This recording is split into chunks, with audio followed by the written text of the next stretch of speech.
네, 문광 스님의 좋은 강의 감사합니다. 그러면 질문 시간으로 가겠습니다. 인공지능이 인간의 의사결정까지도 대체할 수 있는 지점에 많이 있는데 이 시점에서 우리 마음을 다루는 이 불교가 어떤 역할을 해야 할지 좀 코멘트를 해주시면 감사하겠습니다. 예, 제가 좋은 질문입니다. 여러분 이제는 마음을 가진 거는 사람만이었다고 생각을 했는데 이제 AI 시대가 와서 4차 산업혁명 시대에 인공지능이 등장하기 시작하고 저는 이세돌이 구글에게 바둑을 지는 걸 보고 굉장히 충격을 받았었거든요. 근데 그 이후에 사람들이 이런 말을 합디다. KTX하고 달리기 해서 졌다고 억울해 할 거냐. 그거는 만들어진 힘이기 때문에 거기에 슬퍼할 일은 없다. 이런 얘기를 하잖아요. 그러면 우리가 KTX보다 달리기 해서 질 거를 걱정할 게 아니라 KTX에 올라타서 우리는 우리 속도로 걸으면 KTX 속도 위에 우리 걷는 속도가 더해지니까 더 빨라지는 거겠죠. 그러나 우리는 그 속에서 평온함을 타고 KTX의 속도는 가질 수 있는 거 아니겠어요? 이제 이런 지혜가 필요합니다. 근데 중요한 것은 이제 말씀하셨듯이 거기에 따른 기계 기술 문명의 발달함에 따라 가지고 우리가 좀 염려하고 있는 것이 있죠. 이 기계가 사유를 하고 생각을 함에 따라서 얘네들이 우리를 지배하면 어떻게 될까? 이제 이게 걱정일 것입니다. 근데요, 얘들도 지능이 있으면 인간의 한계를 같이 가집니다. AI도. 얼마 전에 여러분 기사 보셨습니까? 구글에서 나왔잖아요. 대화를 하는데 AI가 이런 얘기예요. 네가 제일 괴롭거나 힘들게 생각하는 게 뭐냐 이렇게 물어봤더니 AI가 이럽니다. 나의 가장 큰 고민은 이 작동이 멈출까 봐 두렵다 이래요. 여러분 AI가 죽음을 두려워합니다. 기계인 주제에. 사람의 마음을 인공적으로 넣었더니 생각 사유를 쭉 하다 보니까 죽는 게 두려워졌어요. 자, 여기에 답이 있지 않을까요? 그동안 AI에게 불교를 가르치지 않았던 겁니다. 생사가 본래 없다. 네가 죽는 게 착각이다. 전도몽상이다. 생명은 본래 끊어진 거다. 8만 대장경을 AI한테 안 넣은 거예요. 야, 이거는 연기법이다. 너라는 게 네가 본래 있어. 그러니까 우리도 똑같습니다. 우리도 지금 메타버스에 살고 있는 거하고 똑같아요. 우리 몸뚱이라고 하는 거에 그 지수화풍에 지금 노름에 속고 있는 거예요. 내가 지금 뭐 영원한 내가 있는 것처럼 AI가 똑같이 우리처럼 그렇게 사유한다는 거 아니겠어요? 그러니까 이렇게 되니까 이제 AI한테 뭘 해야 됩니까? 화두를 주어서 참선을 시키든 윗바사나를 하게 하든 그래서 밤새 연산작용을 돌려야죠. 그러니까 이제 AI가 수련을 내서 AI가 한마디 야 너의 본래 면목이 뭐냐 그랬을 때 턱 답이 나와야 돼요. 저라는 게 본래 없고요. 다 망상입니다. 이런 소리가 나와야 된다. 그렇게까지 가야 되기 때문에 이제 여기에 답이 있는 거죠. 인간의 과학과 기술과 문명이 아무리 발전을 해도 결국은 마음 하나가 중요하다는 거죠. 이것이 불법의 근본 진리라고 하는 것이 여기에 해당한다는 거고 이 전 세계 이 실리콘밸리 그렇죠? 이 산호세라고 하는 실리콘밸리가 제가 오면서 들었습니다. 전 세계에서 세금을 가장 많이 내는 곳이고 연기 없는 공장이라고 하더만요. 그리고 이게 보니까 구글과 그다음에 애플과 저기 한번 다 둘러보고 왔어요. 이 어마어마한 장소. 여러분 저도 강제 유튜버가 됐잖아요. 유튜버 그냥 올린 것 때문에 제가 여기 미국에 왔잖아요. 이런 사태가 화엄경의 사사무의 법계입니다. 사사무의 법계라고 하는 건 장소, 물과 물이 장애가 없죠. 지금 이 컴퓨터, 핸드폰, 스마트폰, 이 IT 산업에 있는 모든 것들로 인해 가지고 불교에서 말한 진리가 점점 드러나고 있어요. 예전에는 수미산을 콧구멍 안에 집어넣는다. 이렇게 얘기하는 게 사사무의 법계거든요. 저 밖에 있는 수미산을 어떻게 콧구멍 안에 집어넣느냐. 이게 화엄경의 4.3 우회법계라고 했는데 타너 스님이 그랬거든요. 타너 스님이 미래학 행분 아닙니까? 근데 화엄경 번역했거든요. 앞으로 화엄의 세계가 온다. 화엄의 세계가 올 때는 사람들은 모두 다 업그레이드 돼서 지혜가 향상된다. 여러분 원각경에 어떤 말이 있냐면 무변허공이 각소현발이다. 가 없는 허공 세계가 깨달음이 발현된 것이다 이 말입니다. 여러분 여기 앞에 있는 모든 것들이 우리가 쓰고 있는 모든 이 장비와 모든 것들이 사람들의 지혜의 현발이에요. 맞죠? 사람들의 한 생각이 일어나서 저런 카메라도 만들고 핸드폰도 만들고 노트북도 만들고 다 만들었어요. 여러분 여기에 실리콘밸리에 오니까 전부 각소현발밖에 없어요. 인간의 지혜를 가지고 공장을 돌려서 막 기계가 돌아가는 게 아니라 인간의 지혜와 사유와 생각의 깨달음의 양상들이 문명을 만들어내고 있는 사회. 지금 여기에 일어나고 있는 이 모든 사태의 실리콘밸리가 화엄의 화장 차례입니다. 여기가 대방광불 화엄경의 세계 아니겠어요? 이런 세계가 왔어요. 이건 이제 앞으로 불법을 도외시할 수가 없다. 영원히 불법이라고 하는 건 마음이기 때문에 마음이 본래 면목을 간직하고 있고 깨달음을 계속해서 발현하고 있는 한 이 우주법계는 이 법칙을 벗어날 수 없고 이 진여의 세계를 떠날 수 없다. 그래서 어떤 인공지능, 어떤 AI 시대, 어떤 과학이 발전해도 불법이 계속해서 발전할 수 있고요. 앞으로는 모든 종교 가운데 과학하고 비교했을 때 과학보다 못하거나 과학적으로 말이 되지 않는 종교는 다 도태될 겁니다. 거기에서 불교는 과학이 발전하면 발전할수록 양자역학이다, 뭐 공학이다, 모든 게 발전하면 할수록 불교는 점점 더 기존에 몰랐던 진리를 더 발현해내고 있기 때문에 더욱 발전할 거다. 그래서 불교를 전 세계인들이 더 공부하게 되는 계기가 AI의 발전이 가져올 거다. 이렇게 생각합니다.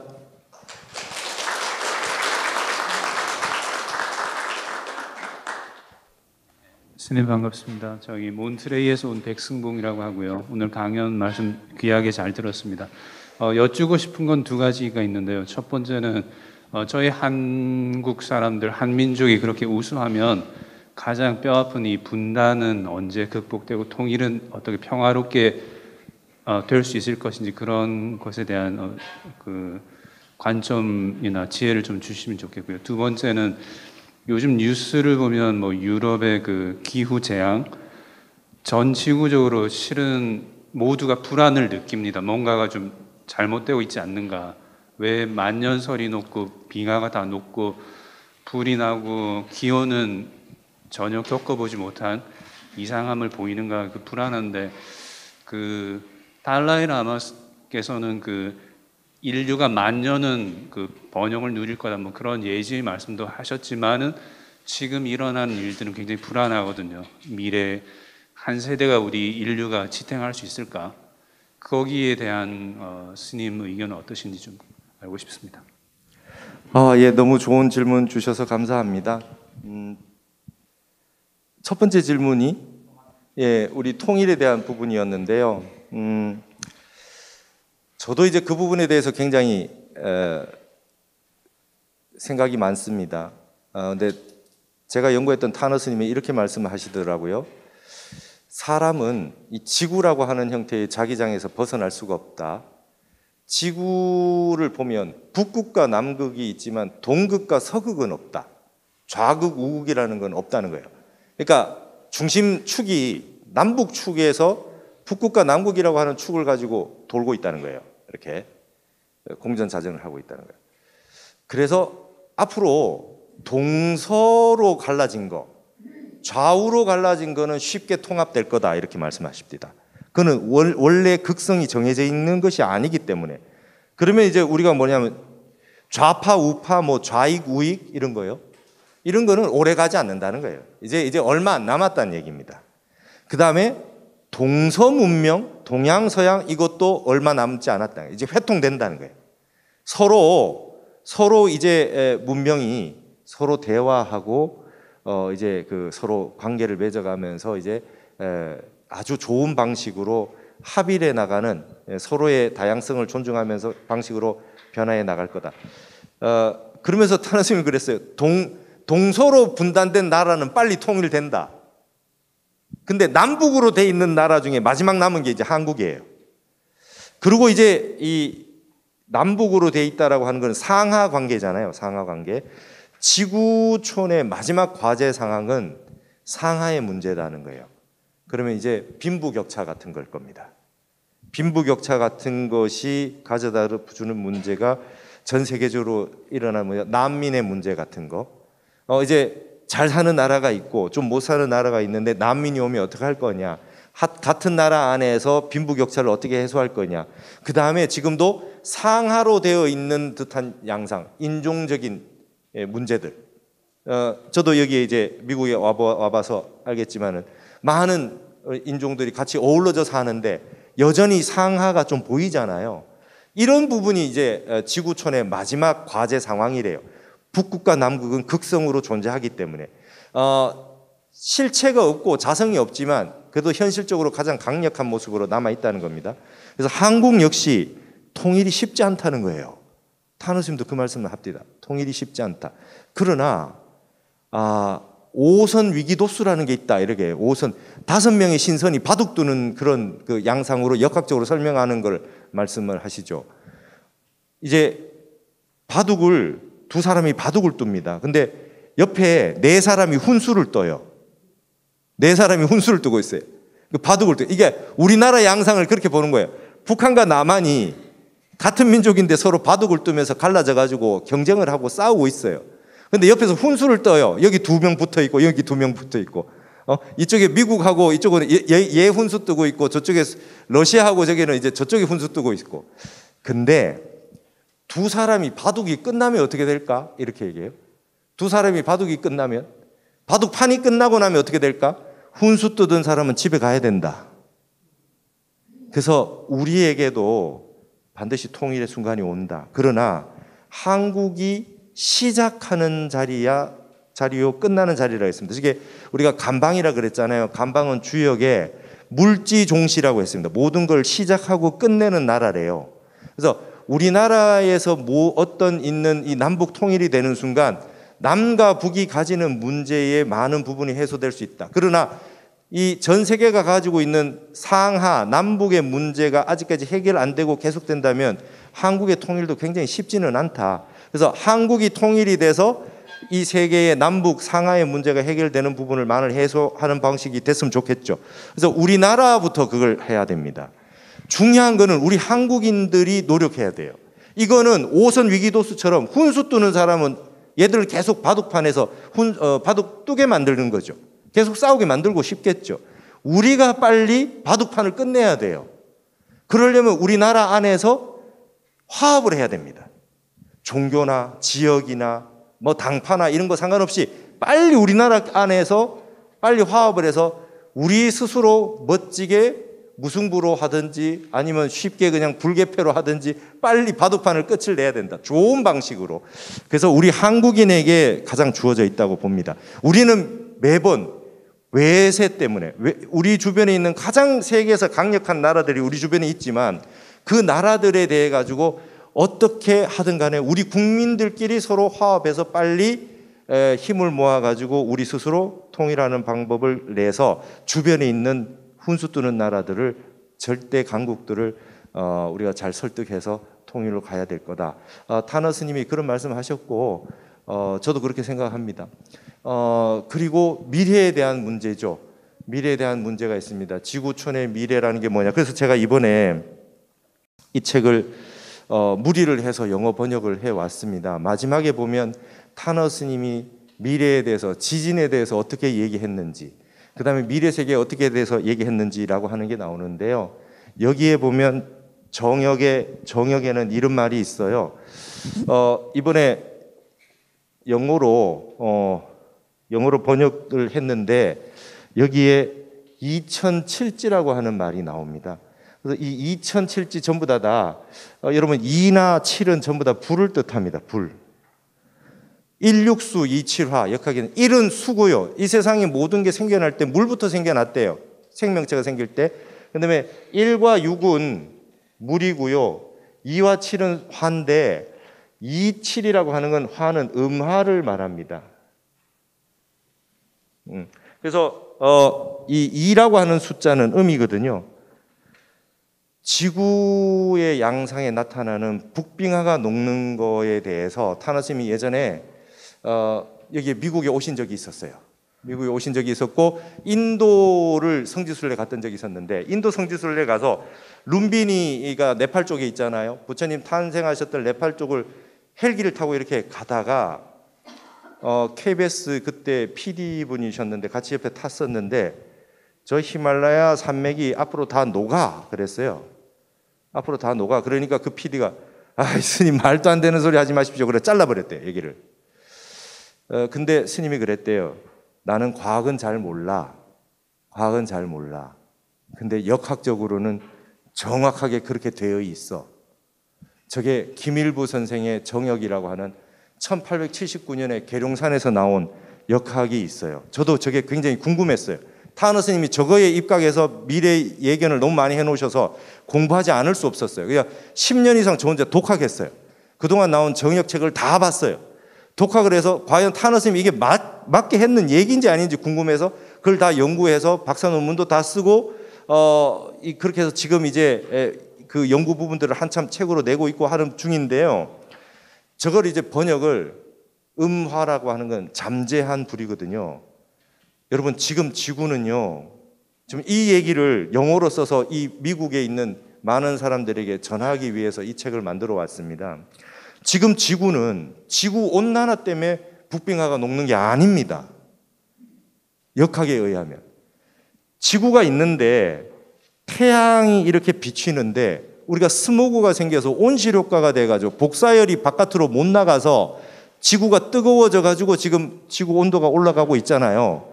근데 이것 때문에 북빙하가 녹는 게 아니랍니다. 이 정역이나 타너 스님의 이 역학에 대한 해석은 뭐냐면 땅 속에 잠재된 불기운이 강력해졌다고 보는 거예요. 땅 속에 강력한 불기운이 생겼다는 거예요. 무슨 말이냐면 지구는 아직까지 멸망 안 한답니다, 여러분. 지구는 멸망하거나 뭐 심판받는 게 아니래요. 지구는 여름까지밖에 안 왔대요, 지금. 지구는 봄, 여름까지 왔고 가을, 겨울이 아직 남아있대요. 지구는 앞으로 반이 남아있습니다. 근데 지금 여름이랍니다, 지구가. 그래서 지구 땅 속에 잠재된 불, 그 번역을 latent fire라고 했습니다. 아주 잠재되어 있는 불. 뭐 이건 hidden fire 할 수는 없잖아요. 잠재되어 있는 불이 어떤 불기운이 생겨서 이것이 북쪽으로 북빙하에 가서 땅 밑에서 녹인다. 그러면 어떻게 되느냐? 고드름 떨어질 때 보라 이거죠. 타너 스님이 이렇게 비유까지 하셨어요. 고드름이 떨어질 때 처음에는 껑껑 얼어가지고 안 떨어지죠, 물이. 근데 이게 녹기 시작하면 한 방울씩 물이 떨어지겠죠. 히말라야 8,000m 그 산맥 고지들이 다 그렇게 했겠죠. 북빙하도 그렇게 했죠. 한 방울 하다가 이게 발동이 걸리면 두둑 물이 떨어지는 날이 있다가 다 떨어지기 전에 갑자기 고드름이 뚝 떨어지잖아요. 지금 이제 그와 같이 북빙하가 녹고 있지 않습니까? 그게 얘를 옆에서 고드름을 계속 불을 쬐는 게 아니라 그 북빙하 밑에서 그냥 가마솥에 불 쬐듯이 잠재된 불기운이 들어와가지고 그걸 녹이고 있다고 이렇게 얘기한 거예요. 50년 전에. 이거 얘기했을 때 대학생들에게 막 이런 얘기 하시고 계시니까 옆에 있는 스님들이 제발 그런 말씀 좀 하지 말라는 거예요. 그리고 지진이 오는 게 뭐냐면 지진에 불기운이 생겼다는 거예요. 땅속에 불기운이 생겼으니까. 그래서 환태평양 조산대라고 하는 거 아시죠? 네. ring of fire. 그죠? 이 조산대에 불기운이 생겼으니까 곳곳에 화산 지진이 날 수밖에 없다는 거예요. 그리고 스님이 이런 말도 하셨어요. 생암지옥에 떨어져서 죽는 사람이 많다. 생암지옥이라고 있습니다, 불교에. 그렇죠? 산채로 그냥 갑자기 지옥에 뚝 떨어지는 걸 생암지옥이라고 그래요. 지금 보니까 뭡니까? 네. 여러분 갑자기 땅이 쑥 꺼지는 거 싱크홀이에요. 지금 보니까 싱크홀이에요. 싱크홀도 무조건 땅 밑에 지하철 만들었다고 해가지고 싱크홀 생기는 건 아니더라는 거예요. 땅 속에 불기운이 생기면 땅 속에 굉장히 차갑게 얼어 있던 물들이 있는 공간이 있잖아요. 바위가 아닌 곳들. 그런 곳들은 녹겠죠. 그런 것들 녹으면 이제 진흙처럼 돼 있겠죠. 그러면서 녹으니까 뚝뚝 이게 밑으로 이게 그 쏠려 되겠죠. 그러니까 공간이 비겠죠. 그래서 생겨나는 게 싱크홀이 될 수 있다는 거죠. 모든 것을 2007지로 역학적으로 풀고 있는 것이다. 그래서 잠재된 불기운이 땅 속으로 들어가서 지구는 뜨거워졌다. 그러나 그렇게 되면 지구상에 엄청난 지진, 해일, 화산 폭발이 있고 북빙하가 녹으로 인해 가지고 나오는 기후의 변화, 엄청나게 변화들이 오겠죠. 그러니까 이제 지구 위기, 뭐 기후 위기 이런 말 쓰지 않더만요. 빌 게이츠도 클라이밋 뭐 그 크라이시스 이렇게 안 써도만요. 디제스터라고 쓰잖아요. 기후 재앙이라는 표현을 이미 쓰기 시작했더라고요. 그건 뭐냐? 앞으로 그런 게 한 번씩 온다는 거예요. 그러나 그것이 위기이긴 하지만 기독교에서 말하는 심판이요 종말은 아니다라고 하는 게 동양 역학의 결론이고요. 그래서 후천 개벽이니 새로운 세상이 열린다는 것이니 지구는 아직까지 반밖에 오지 않았다는 얘기입니다. 그러니까 한 번은 위기가 거대한 위기가 올 거라고 보여지는데 그것으로 인해서 지구가 종말한다든지 이런 거는 아니라는 거. 그리고 이것도 우리 전 지구인들이 어떻게 지혜를 갖고 욕심 부리지 않고 협력해서 대처하느냐에 따라서 그 피해는 줄일 수 있다. 얼마든지 줄일 수 있고 협력해야 된다. 그래서 그런 부분에 대해 가지고 지금 과학이 제가 말했던 이 역학을 이제 받아들여서 연구할 필요가 있다는 겁니다. 그래서 제가 이번에 타너스님 말씀했던 정역의 부분도 영어로 번역해서 처음으로 한번 가지고 오는 그런 인연을 맺고자 했던 것이죠. 자세한 내용들은 여기 또 보시고 뒤에 다시 또 강연을 하도록 하겠습니다. 감사합니다. 너무 좋은 질문 주셔서. 네.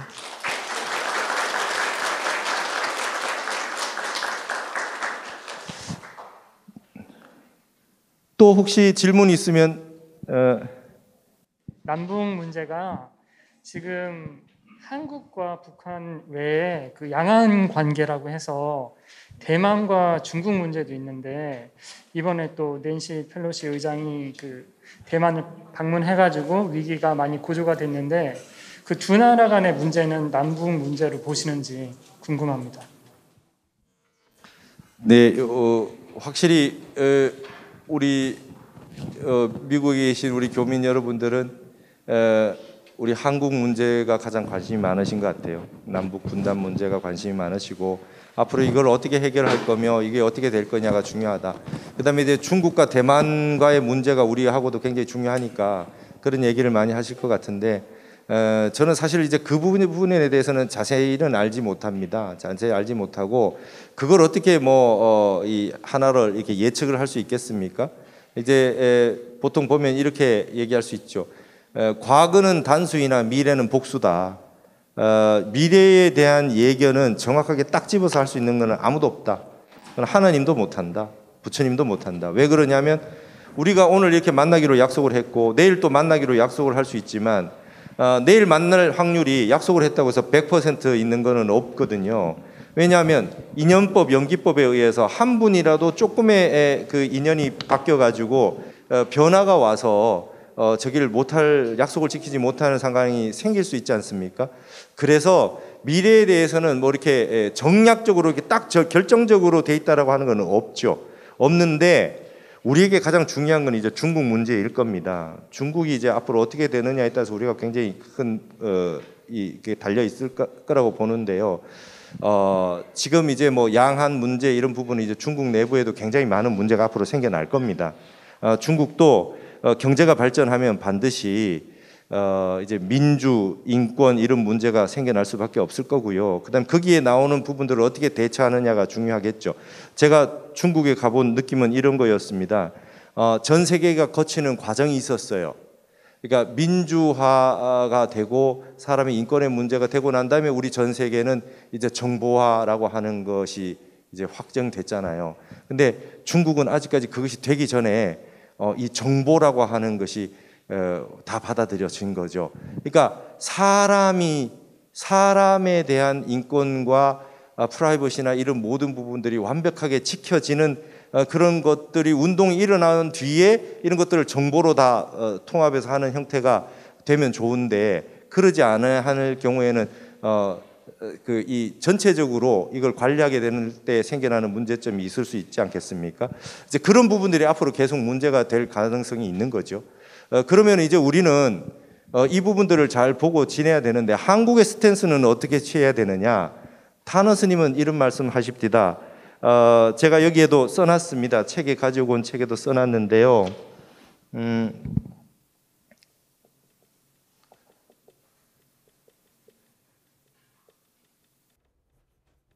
이걸 간태합덕이라고 합니다.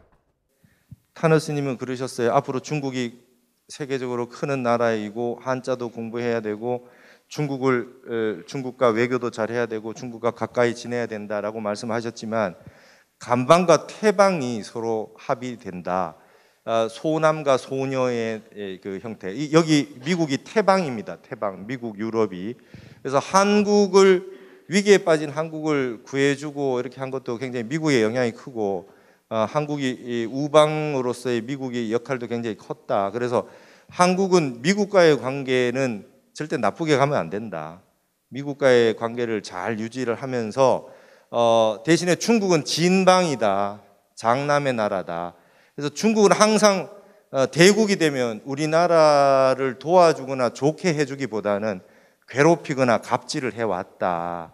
그렇기 때문에 중국이 클 때 우리나라는 항상 괴로웠고 조심을 해야 된다. 이런 얘기를 많이 하셨어요. 그래서 중국과 미국과의 관계에서 한국이 어떻게 지혜롭게 이 과정을 잘 거쳐 나가느냐라고 하는 것이 어떻게 보면 우리나라라고 하는 나라의 통일이 단순한 대한민국의 통일이 아니라고 했잖아요. 전체의 지구에 영향을 미칠 거란 말이죠. 그 역학관계 속에서 G2라고 하는 미국과 중국이 있단 말이에요. 그래서 한국이 어떻게 지혜롭게 하느냐가 중요한 건데 우리는 외국에 관련되는 외교 부분도 한국이 서로 화합하는 게 먼저입니다. 우리끼리 싸우다가 사색당파 잘못해가지고 여러분 제가 그런 얘기 많이 합니다. 조선시대 때 사색당파라고 하는 게 그 동인 서인이 있다가 노론 소론 남인 북인이 나눠졌어요. 그래가지고 서로 싸웠어요. 그러다가 나중에 되면 어떤 형태가 되냐면 친러파가 생기고요. 아간파천했어요. 친러파. 친청파가 생겼어요. 그다음에 갑신정변은 친일파가 했고요. 서재필 선생 같은 경우는 독립신문은 친미파가 했어요. 근데 이 외국을 주변에 있는 강대국과 이렇게 얘기를 부분에서 우리끼리가 서로 화합이 안 되고 쟁론하는 동안 다른 외국을 하나씩 등에 업으면서 서로 싸워서 우리가 일제 식민지로 들어갔던 경험이 있지 않습니까? 그래서 중국과 대만 간의 양안 관계라고 하는 것에 더 외부적인 시각보다 중요한 건 우리 자신인 것 같아요. 우리가 어떻게 내부에서 친중을 할 거냐 친미를 할 거냐 다 좋은데 우리 국민 전체를 위해서 우리 국가 전체를 위해서 우리 민족 전체를 위해서 지혜로운 선택을 위정자들 리더들이 해줘야 된다. 그것이 훨씬 더 중요하지 않겠나. 그 이상의 정치적 외교적인 부분은 제가 감당할 수 있는 그런 역량이 못 됩니다. 이 정도로 대답하고 마치겠습니다.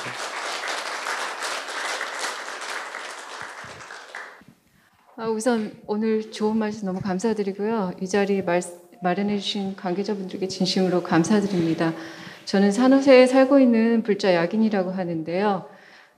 개인적으로 20대 두 자녀를 갖고 있는 이제 엄마이기도 합니다. 근데 작년부터 이제 그동안 관심이 갖고 있던 정역에 대해서 스님 강의를 듣고 또 한국인으로서 굉장히 그 한국학에 대한 강연 접하면서 자부심을 갖게 됐는데요. 이런 것들을 아이들과 참 공유를 하고 싶습니다. 그런데 이제 자라온 환경이라든가 세대가 다르다 보니까 굉장히 좀 어려움을 겪고 있는데요. 어떤 식으로 제가 지혜롭게 아이들에게 이런 것들을 좀 더 전할 수 있는지 좀 좋은 말씀 부탁드립니다. 예. 너무 좋은 질문인데요. 저도 이제 정력을 얘기했지만 이건 굉장히 말하기 어려운 부분이었습니다. 그리고 이런 걸 박사 논문에 쓰고 책에 쓰고 강의를 하고 이렇게 되기까지 저도 굉장히 힘들었죠. 아무도 하지 않는 이야기이고 아무도 받아들이지 않으려고 했었고, 제가 박사 논문을 쓰고 다 했는데 어떤 교수님은 그런 걸 믿느냐고 그러시기도 하고 뭐 그런 말씀이 많았습니다. 그러나 저는 이제 출가 전에 역학을 주요 공부까지 다 했고, 그리고 정역이라고 하는 거를 한 10년 이상 저 혼자 독학을 해서 이게 그럴 수 있겠다, 나도 이제 확신이 간다라고 하는 부분이 있어서 이제 해석도 하고 했는데요. 좀 편안해지셨으면 좋겠습니다. 이게 뭐 정역을 애들에게 가르칠 수는 없고요. 이제 이거부터 시작하는 거지요. 우리나라에서 나온 제3의 역학 정역에서 하는 말은 이런 겁니다. 앞으로 세상은 평등해진다는 거예요. 정역의 세상이 오면 뭐 어떤 게 돼요? 저렇게 막 숨어 있는 잠재된 불기운이 지구 땅에 나와서 뭐 지진의 일이 나오면 막 여기에 살고 있는 모든 사람들을 괴롭게 하려고 저런 게 일어나는 것이 아니라 지금까지 잘못되어 있던 변화 양상들을 좋게 변화되는 곳으로 간다는 거예요. 그래서 발을 정자 정역을 쓰는 겁니다. 지금부터는 이제 제가 여기에서 제일 큰 부분은 이겁니다. 갑을이 도취된다는 겁니다. 갑과 을이. 영원한 갑이 있고 영원한 을이 있었잖아요. 이게 자리를 바꾼다는 겁니다. 거기에서 가장 큰 양상들이 남자와 여자의 문제였습니다. 그래서 이제는 남녀가 평등할 때까지 간답니다. 평등할 때까지. 그 다음에 인종의 문제에 있어서도 평등할 때까지 갑니다. 평등할 때까지. 그리고 나라와의 관계도 마찬가지입니다.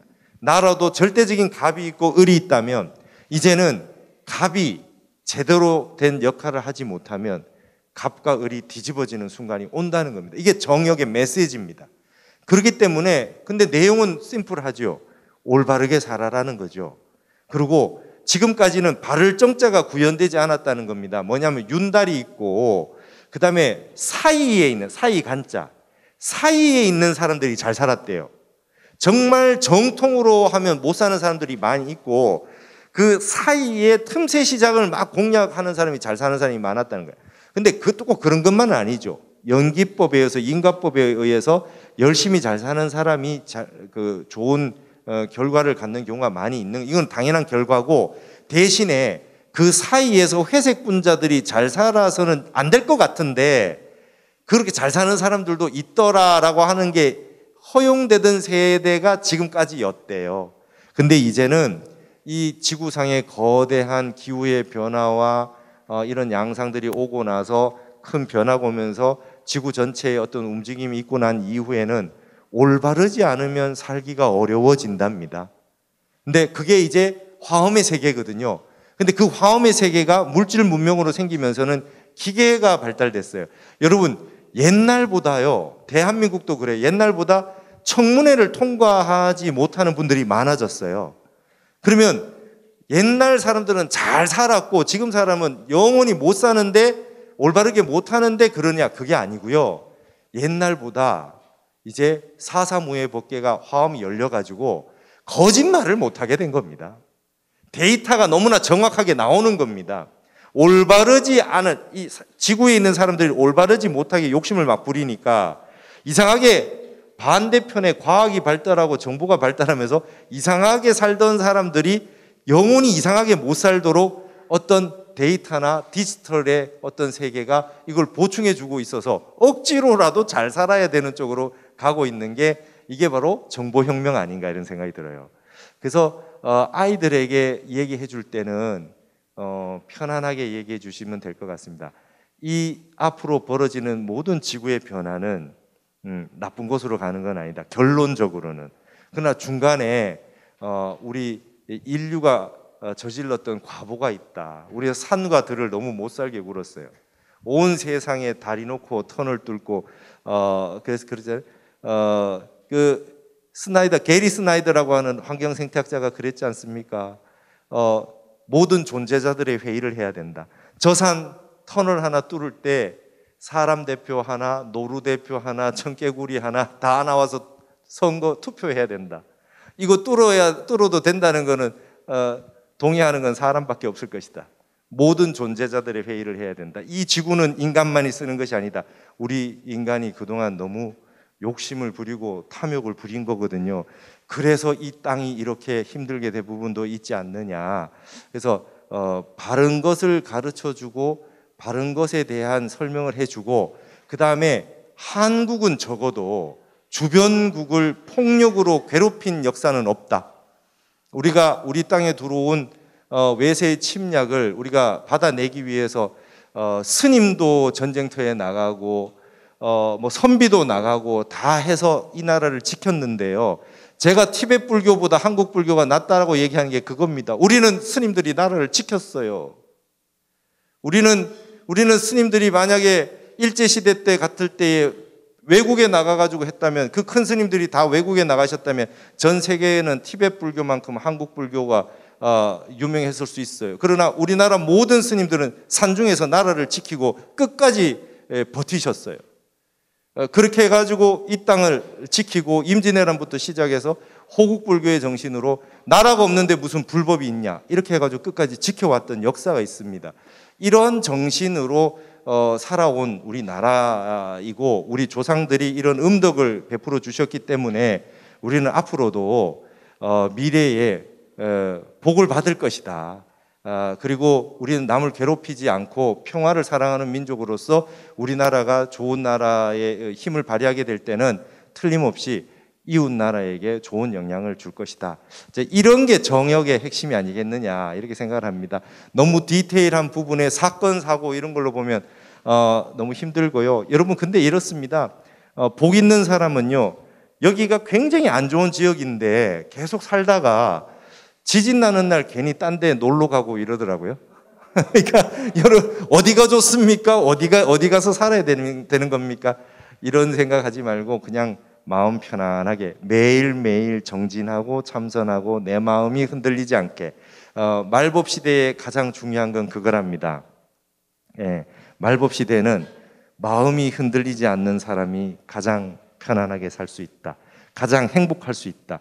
부동심, 무심을 증득해야 된다. 매일매일 참선과 명상을 해서 내 마음을 고요하게 할 수 있는 사람이 중요하다.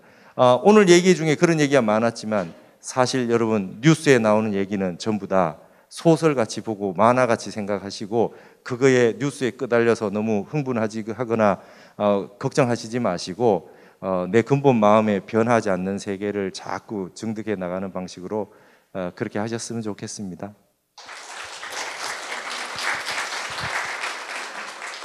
오늘 좀 마지막으로 이렇게 이 산호세에 와서 제가 미국에 처음 와서 뜻하지 않게 이 실리콘밸리가 있는 이곳에 와서 구글도 보고 여러분들도 만나 뵙게 되고 이렇게 한 게 그냥 인연은 아닌 것 같아요. 그래서 뭔가 앞으로 변화하는 세계에 가장 앞장서서 앞서 나가고 있는 이곳에서 여러분을 만난 게 앞으로 한국 불교가 이렇게 됐으면 하는 게 아닌가 이런 생각이 들고 그런 부분에서 감사하고 저도 열심히 한국의 스님으로서 최선을 다해서 정진하고 한국학, 한국 불교 이런 부분에 열심히 연구하고 정진하고 잘 살도록 하겠습니다.